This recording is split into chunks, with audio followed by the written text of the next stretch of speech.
In Kabir's life, we see a person who was not interested in playing by the rules set by society, yet whose presence fundamentally altered the spiritual landscape of India. He wasn't concerned with worldly success or recognition. His life was a quest for the inner truth, a truth that does not depend on where you come from or what you do in the world. The simplicity and radicality of his existence tell us that spiritual liberation is not about conforming to external expectations but about diving into the deeper layers of the self where the true essence of life resides. Kabir's life, though unconventional by the standards of his time, remains an enduring symbol of the freedom that lies in rejecting the confines of identity and embracing the universal truth that resides within us all. The Iranian king, though perhaps a figure lost to the annals of history, represents the paradox of power and the human pursuit of truth. His life was shaped by the vast expanse of his empire. Wealth, territory, luxury and influence lay at his feet. He was the embodiment of earthly authority, yet beneath this external splendor was a restlessness, a deep longing that no amount of wealth or conquest could satisfy. While the kingdom he ruled might have been built on military victories, political alliances and riches, his heart remained unsettled, aware of a truth that no crown, no throne could reveal. This king, like many in positions of power, sought control over the external world, seeking to shape it according to his will. But as time passed, the questions of his heart grew louder. Power, it seemed, could not satisfy the yearning for something more. The rituals of governance, the pleasures of the palace, the luxury of his court, all of it felt empty when measured against the vastness of the inner world, which remained unknown to him. His empire could command armies, conquer lands and collect riches, but it could not give him the peace and understanding he craved. In his quest for truth, the king turned to the great scholars, philosophers and mystics of his time. His mind, sharp and inquisitive, sought knowledge from every corner of the known world. Yet, despite his vast education, a sense of incompleteness lingered. The king realized that the wisdom of his court, the religious doctrines, and the philosophical discourses could only go so far. They were intellectual exercises, useful perhaps for governing an empire, but incapable of answering the deepest questions of the soul. The longing for spiritual fulfillment grew stronger with each passing day, leading him to search beyond the walls of his palace, beyond the advisors who surrounded him. He sought guidance from sages, hermits, and wise men who lived in seclusion, far removed from the distractions of royal life. These encounters were transformative. The king began to understand that truth could not be captured by intellect alone. It was not something that could be dictated from books or learned from the great minds of his time. Instead, truth was something that had to be experienced, lived, and felt from within. One of the most profound realizations for the king was the recognition of the impermanence of his power. All that he had, his wealth, his army, his palace, could vanish in the blink of an eye.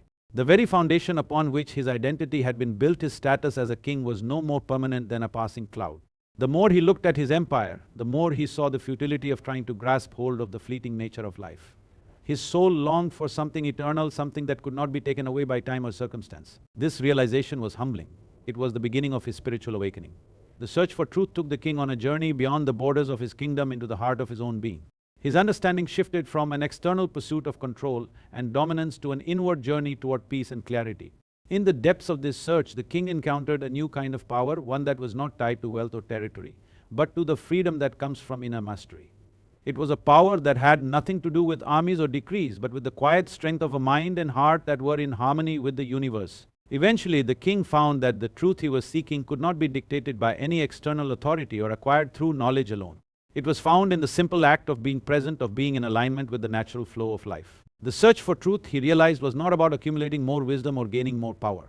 It was about shedding all the layers that obscured the truth of self, about letting go of ego and attachment, and realizing that the divine was already present within him.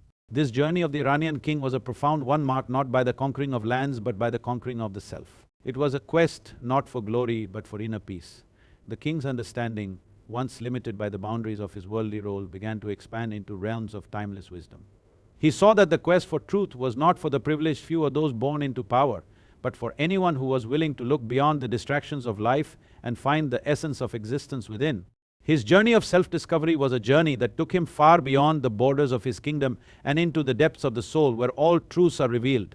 The untold story of Kabir and the Iranian king. Ladies and gentlemen, today I want to take you on a journey and exploration of a profound story, one that transcends boundaries of culture, time and language. It's the untold story of two extraordinary beings, Kabir, the revered mystic poet from India, and an Iranian king whose name might be lost to history, but whose impact remains woven into the fabric of human consciousness. In the depths of Kabir's poetry and the unknown stories of this Persian monarch lies a fundamental truth: the yearning of the human soul for connection, freedom and understanding. But there is more to this story than mere historical facts. It is a living story, speaking to the deepest recesses of our own hearts. Kabir, in his simplicity, challenged the very structure of society. He was not concerned with the world's labels or distinctions. The king, on the other hand, lived amidst power, luxury, and the trappings of an empire. Yet, in their own ways, they sought the same thing: truth, freedom, and ultimate understanding.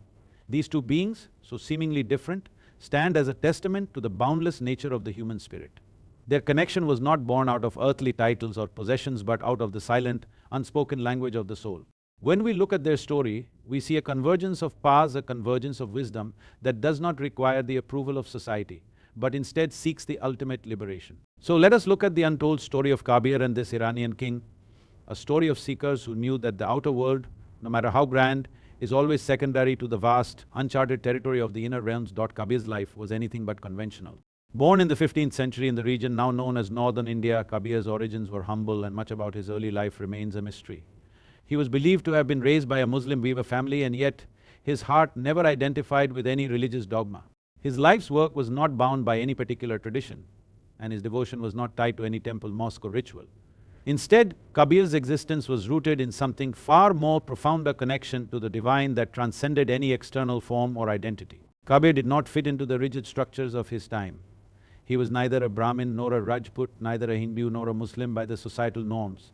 His very being was an embodiment of freedom, a challenge to the prevailing social and religious norms. While the world around him was divided by rigid caste systems, religious barriers, and sectarian violence, Kabir sought to break these very walls with his teachings. He did not ask for adherence to any specific set of rituals or texts, but instead called people to look beyond outward observances and seek the truth that lies within each individual. He was often critical of both the Brahmin priests and the mullahs, calling them out for their hypocrisy, their blind adherence to ritual, and their exploitation of the common people in the name of religion.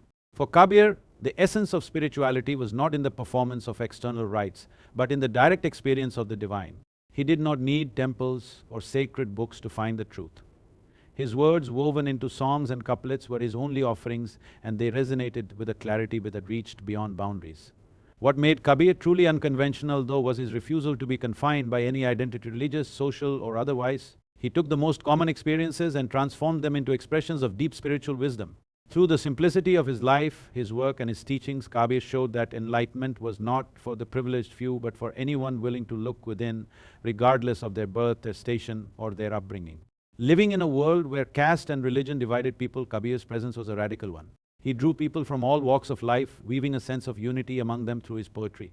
His verses spoke to the heart, asking people to move beyond labels and understand that the same divinity existed in all, regardless of their skin color, social class, or religious background. His teachings, full of paradoxes and contradictions, often left those who heard them bewildered, for they did not conform to the traditional expectations of spiritual wisdom. But perhaps that was the point. Kabir's life was a living testimony to the idea that true liberation comes when you cease to cling to any external identity or ideology and instead seek a direct connection with the divine, pure, untainted by the illusions of the world. Though Kabir and the Iranian king came from vastly different worlds, their stories intertwine in a deep, shared longing for truth and inner truth that transcends time, space, and societal divisions. Kabir, a humble weaver born into a life of simplicity and spiritual questioning, and the king, a ruler of a vast empire, both felt a pull that could not be satisfied by the external world.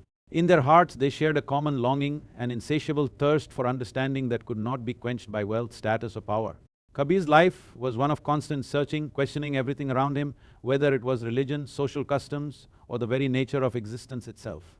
He was not interested in external recognition or validation, for he knew that true fulfillment lay in the discovery of something deeper, something that spoke to the soul. His poetry, though rooted in the language of the common people, reflected the profound questions he wrestled with.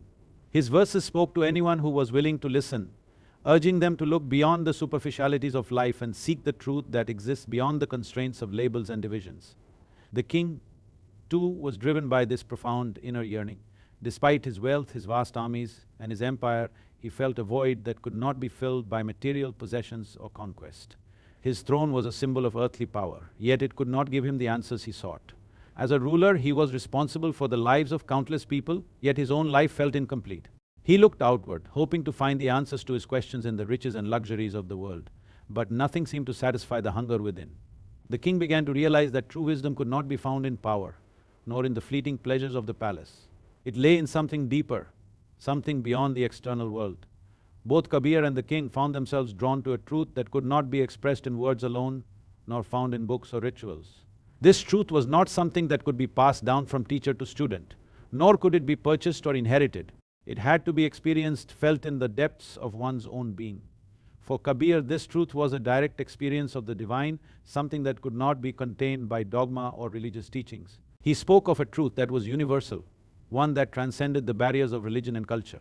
Kabir's devotion to the divine was not rooted in ritual or external symbols, but in a direct and intimate connection with the sacred. It was this connection that sustained him, not the praise of others or the approval of religious authorities. The Iranian king too came to this realization. His search for truth led him away from the confines of courtly life and into the realm of direct spiritual experience. As he moved beyond the realm of intellect and logic, he began to understand that truth was not something to be grasped or possessed. It was not something that could be found in books or on the battlefield. It was an internal experience, a knowing that arose when the mind was still and the heart was open. The king began to understand that his longing for truth was not a desire for more knowledge, but a desire for inner transformation, a transformation that would lead him to a deeper understanding of himself and the world around him. Though their paths were different, Kabir and the king both recognized that the search for truth was an inward journey. They understood that the answers to life's deepest questions were not to be found in the external world, but in the inner depths of the self. Both were guided by an unrelenting desire to uncover the mysteries of existence, to find the divine within, and to experience a connection that transcended the boundaries of human understanding. For Kabir, truth was not an abstract concept or a distant goal. It was a lived experience, one that was available to all who sought it. His life was an embodiment of this truth, one that rejected the idea of division and separation, and instead embraced the unity of all beings. He saw the divine in everything: the river, the tree, the people around him, and he urged others to do the same. For the king, truth was not something that could be attained through wealth, power, or status. It was something that had to be felt and lived. His journey was not one of external conquest, but one of inner exploration, seeking to uncover the truth that lay hidden beneath the surface of the world. Kabir and the king's shared longing for truth reveals a universal aspect of the human experience. Regardless of their social positions, their backgrounds, or their worldly pursuits, they both sought the same thing: the liberation of the soul and the discovery of the divine within.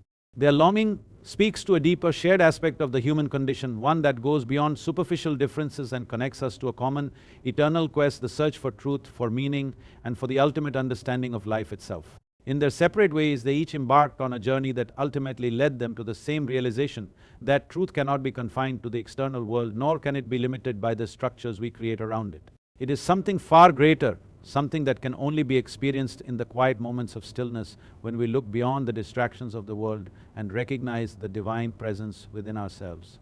The intersection of power and spirituality is one of the most complex and often misunderstood aspects of the human experience. On the surface, power is seen as something that is exercised outwardly through control, influence, and domination of the external world. Spirituality, in contrast, is often perceived as an inward journey, one of self-discovery, detachment from worldly concerns, and a pursuit of inner peace. These two forces, power and spirituality, appear to be at odds, yet in the lives of Kabir and the Iranian king, they merge in unexpected and profound ways, revealing a deeper understanding of what it means to truly be powerful. Kabir's understanding of power was radically different from the conventional notions of strength and authority. His poetry rejected the idea that true power could be measured by wealth, status, or influence over others. Kabir saw power as an internal force, something that emerged not from domination, but from mastery over oneself. In his life, power was not about control of the external world or the ability to impose one's will on others. Instead, it was about letting go, about surrendering to the divine and allowing oneself to be a conduit for truth and wisdom. For Kabir, spiritual power lay in the capacity to transcend the ego and live in alignment with the divine presence that pervades all things. He did not seek power in the traditional sense, but in his simplicity and directness, he embodied a kind of spiritual power that could not be ignored. His words were potent, his teachings a challenge to the social structures of his time. By refusing to conform to societal expectations, Kabir demonstrated that true power lies not in the external forces of the world, but in the inner freedom to be oneself without fear or attachment. His life was a testament to the idea that when you align yourself with a deeper, more profound truth, you become an unstoppable force, capable of inspiring and transforming others. In contrast, the Iranian king was born into power. His authority came from his position in the world, from the armies he commanded and the wealth he controlled. He understood power as something external, something that was exerted over others. He was used to being in control, making decisions that shaped the lives of thousands, perhaps millions. But as his search for truth deepened, the king began to understand that the power he wielded in the external world could not bring him the peace he longed for. His kingdom, while vast and impressive, did not provide the answers to the questions that gnawed at his soul. He realized that true power is not about control over people or circumstances, but about control over oneself. The king's journey was one of realization that power, in its most exalted form, is a reflection of inner mastery. As he began to turn his attention inward, he saw that his external power, which had once seemed so vital, was in fact fragile and fleeting. Kingdoms rise and fall, wealth fades, and armies are defeated, but the power of the spirit, the power that arises from within, remains unshaken. He began to understand that to truly be powerful was not to dominate others, but to master the self, to cultivate inner peace, wisdom, and compassion, and to live in harmony with the forces of the universe. The king's newfound understanding of power transformed his approach to leadership. He started to see that his role as a ruler was not to impose his will upon others, but to guide them toward the greater truth that lay beyond the physical realm. He realized that his true responsibility was to cultivate inner wisdom and live with integrity, not to chase after worldly accolades or conquest. In doing so, he became a true king not just of lands and peoples, but of his own mind and heart. In both Kabir's life and the Iranian king's journey, we see the profound realization that power, when rooted in spirituality, becomes something different altogether. It is not about dominance or control, but about inner strength, clarity, and the ability to navigate life's challenges with equanimity. Spiritual power is not measured by what one possesses or how many others one can command, but by the peace and wisdom one carries within. True power, as both Kabir and the king ultimately understood, is not something that can be seized or maintained through force or coercion. It is not something that can be bought or inherited. It arises from within, from the cultivation of self-awareness, humility, and compassion. It is the power of the soul to remain anchored in truth, no matter the external circumstances. This power allows one to remain calm in the face of adversity, to act with integrity when the world demands compromise, and to remain connected to the divine source of all life. For Kabir, spirituality was the ultimate form of power, because it enabled him to remain free from the illusions that govern the external world. His poems often reflected a deep sense of peace and clarity, qualities that come from living in alignment with the highest truth. Kabir's life was a demonstration that when one is grounded in the divine, external power becomes irrelevant. What truly matters is the inner connection to the source of all creation. The king's understanding evolved in a similar direction. Initially, he sought to conquer and control, believing that power lay in the domination of others. But as he sought deeper spiritual truths, he found that real power comes not from controlling the world, but from letting go of the need for control. By surrendering his attachment to worldly power and embracing the inner journey, the king discovered a power far greater than any empire or treasure, the power of peace, of clarity, and of spiritual freedom.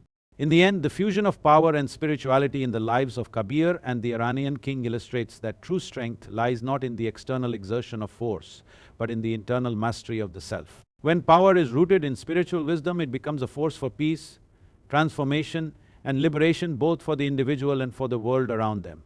This kind of power is not fleeting, it is eternal, for it is grounded in the unchanging truth of existence itself. In the end, the stories of Kabir and the Iranian king serve as timeless reminders that true power, wisdom, and fulfillment do not lie in the external world, but within the depths of the soul. Kabir's life teaches us that the divine is not separate from us, but is woven into the fabric of every moment, every experience, and every being. The king's journey shows us that no matter how much power we hold or how far we may go in the world, the deepest truths can only be found when we turn inward and connect with the essence of our own being. Both of these souls, though living in different circumstances, sought the same universal truth, a truth that transcends time, place, and circumstance. Their encounters with the divine were not marked by grand displays, but by quiet, transformative moments that reshaped their understanding of themselves and the world around them. It is in these encounters of the soul that we discover the true meaning of life, where power becomes not something to be wielded over others, but something to be cultivated within. And as we embark on our own journeys, let us remember that the greatest truth lies not in what we possess, but in who we are at the deepest level. The path of the soul is one of constant seeking, of moments of profound clarity and deep transformation. It is a journey that calls each of us to look beyond the surface, to encounter the divine within ourselves and in all things. Just as Kabir's words and the king's revelations echoed across time, may we too find our own encounters with truth, and in doing so come to know the eternal power that lies within us all.